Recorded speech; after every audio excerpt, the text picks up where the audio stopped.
1월 17일 금요일입니다. 오늘은 창세기 33장 1절부터 마지막 20절까지 말씀입니다. 야곱이 아닌 이스라엘로 살아가기라는 제목입니다. 야곱이 아닌 이스라엘로 살아가기.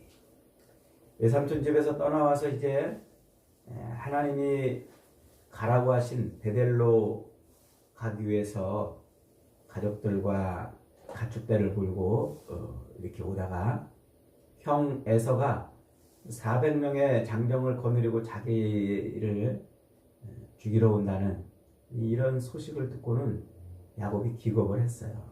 그래서 불안하고 걱정스럽고 염려도 되고, 그래서 재산을 다 이리저리 나눠 가지고 먼저 이렇게 여러 때로 나눠서 에서에게로 보내고, 그리고 가족들도 야복강을 건넌 이후에 자기 혼자 남았습니다. 그 염려와 걱정과 불안 때문에 하나님 앞에 매달려 기도하지요. 내게 은혜를 달라고 기도합니다. 하나님이 야곱에게 나타나셔서 그에게 은혜를 베푸세요. 그래서 하나님이 복을 주시기 위해서 저 주시기 위한 씨름을 하십니다. 그래서 야곱으로 하여금 정말 네 인생의 가치가 뭐냐? 네가 진짜 붙들고 있는 게 뭐냐? 네가 진짜 의지하고 바라고 소망하고 있는 게 뭐냐? 이걸 묻게 하시죠. 그리고서는 끝내 야곱으로 하여금 하나님이 내 전부이십니다 라는 고백을 받아내세요. 그렇게 야곱의 고백을 받아내시고 하나님이 이제 야곱을 하나님의 소유됨을 확인시켜주는 그런 표식을 몸에 새겨줘요. 그게 뭐라고 그랬습니까? 그게 허벅지 관절을 쳐서 절개 만드는 거라고 했어요. 그것은 곧 후손이 죽음으로 사는 인생이 되었다, 이것을 의미하는 것이라고 그랬죠. 구속사적으로 후손이 죽음으로 사는 인생, 그게 예수가 죽음으로 사는 우리 이스라엘, 영적인 이스라엘, 교회의 이야기를 말하는 것이라고 그랬어요. 자, 그렇게 밤새도록 하나님과 씨름해서 하나님의 은혜를 덧입어 야곱이 아닌 이제 이스라엘로 그의 인생이 전환이 됐어요. 이스라엘로. 그래서 이제 동이 터옵니다. 드디어 이제 야곱이 다시 가족들을 데리고서 에서에게로 갑니다. 에서도 400명의 장정을 데리고 오늘 본문에서 야곱을 맞이하러 왔다 그랬습니다. 20년 전에 형을 속이고 혈혈 단신 도망을 쳤던 야곱이 큰 때를 이루어서 형 앞에 왔는데, 혹시 모를 위험에 대비해서 이렇게 재산도 나누고 가족들도 뿔뿔이 이렇게 흩어지게 해가지고 혹시 모를 위험에 대비하는 그런 길을 걸어갔습니다. 그런데 드디어 에서를 만났어요. 야곱은 맨 앞에 달려가서 형에게 7번 절을 하고 형의 안부를 물어요. 그런데 뜻하지 않게 에서가 야곱에게 달려와서 야곱을 껴안고서는 입을 맞추고 엉엉 울기 시작합니다. 그러면서 이게 내 동생이 맞느냐? 너 죽지 않고 살아있었구나 하면서 맞아주는 겁니다. 야곱이 얼마나 놀랐을까요? 야곱이 아마 자기가 예상했던 그 기대치를 넘어서서 야곱도 아마 깜짝 놀랐을 것입니다. 야곱이 또 에서가 또 물어봅니다. 야, 이 사람들은 도대체 다 누구냐? 야곱이 말합니다. 하나님이 내게 은혜로 주신 가족들입니다. 하나님이 내게 은혜로 주신 가족들입니다. 그리고서는 형의 마음을 사기 위해서 자기의 재산을, 수많은 가축대를 내밀었어요. 에서가 그것을 넙죽 받을 줄 알았더니, 야, 나도 살 만큼 산다. 나도 너보다 더 많이 가지고 있다. 네 것은 네가 챙겨라. 그렇게 말을 해줍니다. 그러나 야곱은 간청을 합니다. 형님, 제 선물을 받아주신다면 정말 형님이 저를 용서해 주신 걸로 이렇게 느낄 것입니다. 제가 형님의 얼굴을 보니 하나님의 얼굴을 보는 것 같습니다. 야, 참 기가 막힌 말을 하죠. 내가 형님의 얼굴을 보니 하나님의 얼굴을 보는 것 같습니다. 이 말에 마음이 녹지 않은 사람이 어디 있어요? 그죠? 그 말을 들으면서 아마 에서는 정말 마음이 녹았을 거예요. 그래서 에서가 이렇게 말합니다. 야, 나와 함께 가자. 나와 함께 가자. 내가 너와 함께 하겠다. 그러나 야곱은 이 가축대와 이 가족들을 데리고 형님을 따라서 그렇게 빨리 간다는 것은 힘든 일입니다. 잘못하면 가축들도 상하고 가족들도 지칠 것이니까 형님 먼저 앞서가십시오. 그러면 제가 따라가겠습니다. 에서는 그래 그러면 내가 사람들을 떼어가지고 이들로 하여금 너희를 돕게 할 테니까 이들의 도움을 받아서 따라오거라 그랬어요. 그랬더니 야곱이 뭐라고 그래요? 아유 그것도 괜찮습니다. 그냥 우리 힘으로 가겠습니다. 그렇게 제안을 거절하고 갑니다. 그렇게 에서는 세일로 돌아가고 야곱은 어디로 갔습니까?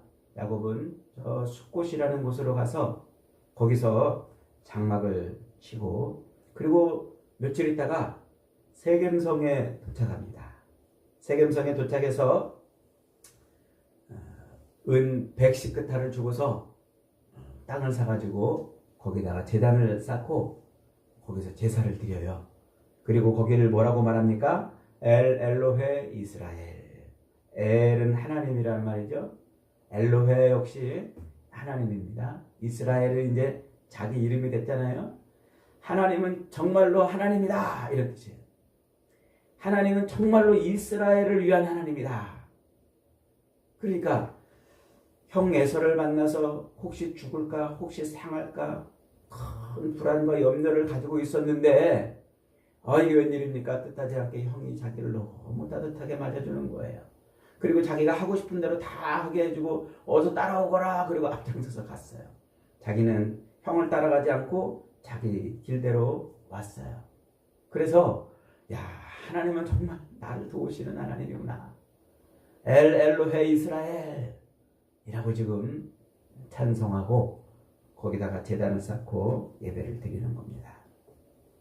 얼핏 보면 요 장면이 지금 에서와 야곱이 화해를 이루어 가지고 하나님의 은혜와 복을 누리는 그런 장면처럼 정말 감동적인 그런 장면처럼 보입니다만 그러나 이 화해는 진정한 화해가 아닌 것을 알 수가 있어요. 그 뒤로 에서와 야곱이 서로 만났다는 기록이 없어요. 언제 만나냐면 한 4, 5년 뒤에 아버지 이삭이 죽을 때 그때서야 비로소 만나요. 끌어안고서 눈물을 흘리면서 죽었다가 살아난 내 동생처럼 여기던 그 에서도 그 뒤로 야곱을 찾지 않아요. 야곱도 에서의 뒤를 쫓아가서 세일로 들어간 게 아니라 자기 길로 갔어요. 자기 길로 가서 세겜 땅에 가서 거기다 제단을 쌓고 거기서 예배를 드리고 엘로헤 이스라엘 하나님은 정말 나를 위한 하나님이시구나 이렇게 노래를 했습니다. 오늘 이 본문의 장면은 형제간의 그 아름다운 화해를 이루어서 하나님의 은혜를 나누고 복을 누리는 그런 행복한 인생의 시작, 이스라엘로의 행복한 인생의 시작을 알리는 것이 아니고 도리어 야곱이라는 이 옛사람을 아직도 벗어내지 못한 그 옛 허물을 벗어내지 못하고 새 이스라엘로 삶을 살지 못하는 야곱의 모습을 보여주는 겁니다. 그러니까 여러분 하나님의 그 놀라운 은혜와 복을 체험했잖아요. 야복강에서. 그리고 하나님이 너를 버리지 않겠다고 말씀하시는 그 약속을 다시 확인도 했잖아요. 원수 같은 자기를 죽이려고 달려오던 형이 마음을 열어가지고 자기를 받아주는 이 엄청난 장면 앞에서도 야곱이 어땠다는 거예요. 이스라엘로 살지 못하고 아직도 야곱으로 살고 있는 거예요. 야곱의 잔꾀를 이용해서 형 앞에 달려나가서 7번 넙죽 엎드려서 절을 하지를 않나. 이 재산을 받아달라고 간청하지를 않나. 형의 얼굴을 보고서는 마치 하나님의 얼굴을 보는 것 같습니다. 이런 너스레를 떨지 않나. 그리고는 진정으로 형과 화해를 했다면, 그리고 형의 마음을 받아들였다면 형을 따라가야 되잖아요. 자기 길로 돌아가서 엉뚱한 데 가서 제단을 쌓았어요. 사실 야곱이 밧다라납을 떠나올 때 그때 무슨 고백을 했습니까? 31장에서 자기 아내들한테 하나님이 나로 하여금 이 밧다라납으로 올 때 베델에서 나를 만나줬는데 하나님이 지금 다시 베델로 돌아가서 거기도 제단을 쌓아라 이렇게 말씀하신다. 우리 이제 가자 이렇게 해서 데리고 온 거 아닙니까? 그런데 베델로 올라가지 않고 어디로 갔단 말이에요? 지금 세겜 땅으로 갔단 말이에요. 세겜으로. 그러니까 옛 삶, 옛 자기 꾀와 수단과 방법으로 자기 삶을 꾸려가던 그 옛 사람을 버린다는 게 결코 쉬운 일이 아니에요. 여러분 우리가 그렇잖아요. 우리 예수 믿고 새 사람 됐다고 그러잖아요. 여러분 새 사람 됐습니까? 예수 믿고 여러분의 인생이 완전히 바뀌어서 정말 예수 아니고는 아무것도 아닌 그런 인생을 지금 살고 있느냐 말이에요. 끈질기게 우리는 예수를 믿으면서도 그리스도인이 되었다고 말하면서도 새 사람이 되었다고 말하면서도 아직도 옛사람의 습성을 버리지 못하고 살고 있는 거예요. 이게 얼마나 힘이 들면 얼마나 어려우면 하나님께서 그 아들을 이 땅에 보내셔서 아들을 죽여내심으로 우리의 죄를 그렇게 죽이도록 하셨는가 하는 거죠. 하나님의 능력이 아니고서는요 결코 사람이 변화된다는 것은 불가능한 일이에요. 불가능한. 그냥 말로 해서 될 것 같으면 예수님이 왜 오셨겠어요? 말로 해서 될 것 같으면 예수님이 왜 십자가에 죽으셨겠어요?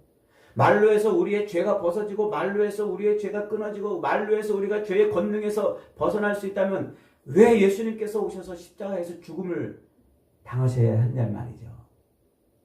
그러니까 하나님께서 아들을 십자가에 못 박아 죽이시면서까지 끊어내야 될 수밖에 없었던 것이 죄가 가지고 있는 권능이고 힘이라는 겁니다. 끝까지 인간들은 그렇게 자기중심적으로 자기 삶에 빠져서 자기를 위한 그런 삶을 살아내는 존재입니다. 그러니까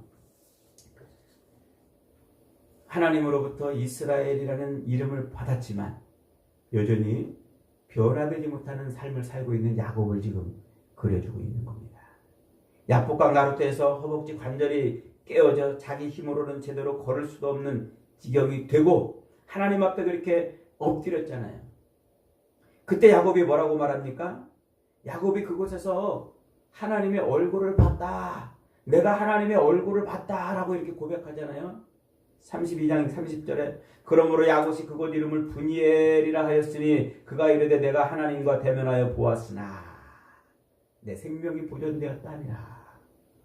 그렇게 하나님의 얼굴을 봤다고 말하면서도 돌아서서 에서 앞에서 형님 얼굴을 보니까 내가 하나님의 얼굴을 보는 것 같다고 이렇게 말을 하는 거예요. 사람의 마음을 얻으려고 하나님의 마음을 얻으려고 살아가는 게 아니라 사람의 마음을 얻으려고 그렇게 사람 좋은 말을 듣기 좋은 사람 듣기 좋은 말을 행하면서 행했다는 것이죠. 하나님의 은혜로 하나님을 체험하고 원수가 변하여 친구가 되었는데도 그 자기 마음을 짓누르던 그 어마어마한 그 문제가 해결이 되었는데도 그 두려움 속에서 벗어났는데도 하나님께 꽂혀서 하나님을 따라가는 게 아니라 자기 계획과 방법과 자기 목표를 향해서 달려가고 있다는 것이죠. 결국 자기 중심적인 삶을 벗어내지 못한 거예요.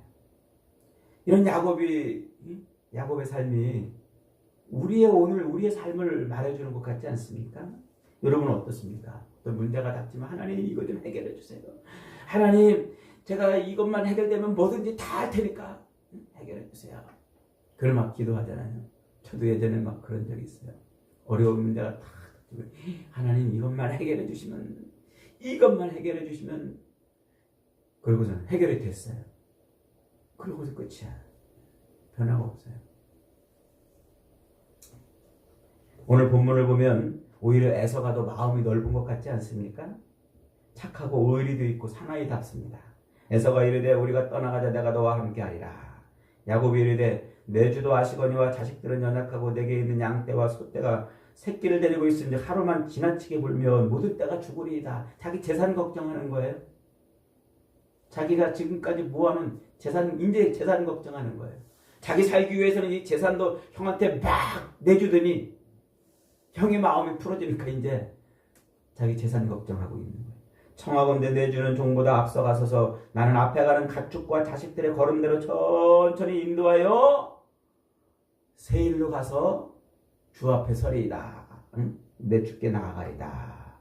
그래놓고는 형이 있는 세일로 간 게 아니라 엉뚱한 세겜 땅으로 갔어요.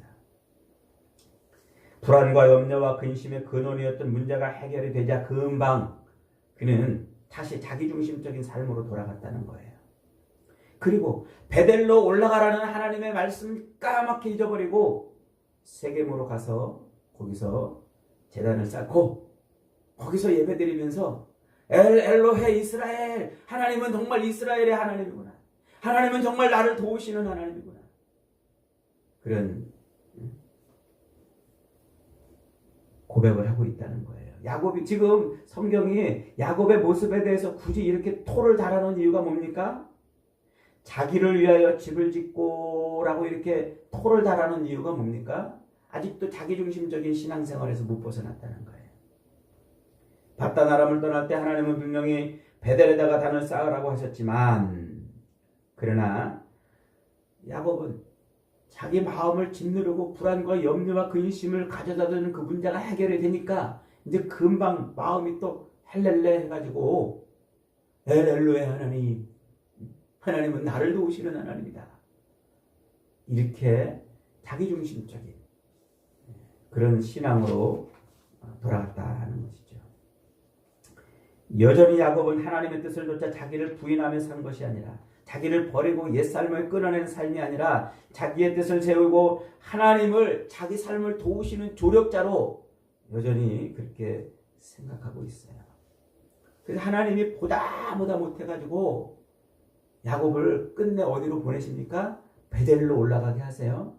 그래서 야곱이 지금 세겜 땅에 들어갔는데 그 세겜 땅에 가면 이제 다음 34장에 가면 거기서 어떤 일이 벌어져요? 야곱의 사랑하는 딸 디나가 그 세겜의 하몰의 세겜의 추장 하몰에게 강간을 당해요. 그 강간당하는 일로 인해서 자식들이 분노가 일어나가지고 그래서 그 하몰과 그 세겜 사람들한테 할례를 받으라고 그래가지고 할례를 받으니까 다 가서 죽이는 그런 일을 벌여요.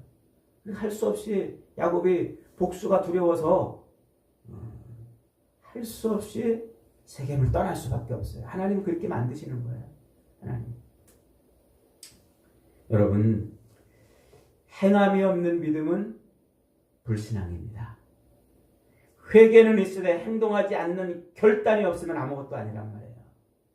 우리 삶을 움직이는 힘은 회개가 아니라 결단이란 말이에요. 결단. 우리 인생을 하나님이 기뻐하시는 인생으로 바꾸고 하나님이 원하시는 길로 가게 하는 것은 회개가 아니라 결단입니다. 안타깝게도 오늘 우리도 이런 야곱과 같은 신앙생활을 하고 있어요. 자기 생각과 자기 상식과 판단으로 하나님을 다시 재단하고 하나님의 명령을 각색해서 하나님이 기뻐하시고 하나님이 원하시는 그런 신앙생활이 아니라 다시 이 땅에서 나를 위한 삶을 살아내고 나를 위해서 하나님이 조력자가 되는 그런 삶을 살아가고 있단 말이에요. 그래서 무슨 문제가 생기면 하나님 도와주세요. 이것만 도와주면 하나님 제가 어떻게 하겠습니다. 그래 놓고 그 문제가 해결이 되면 또 까맣게 잊어버리는 그런 신앙을 반복하고 있다는 거죠. 여러분, 우리는 하나님이 우리를 바꿔놨다면 이제 그 바꾸는 길로 걸어가야 돼요. 그게 신앙이에요.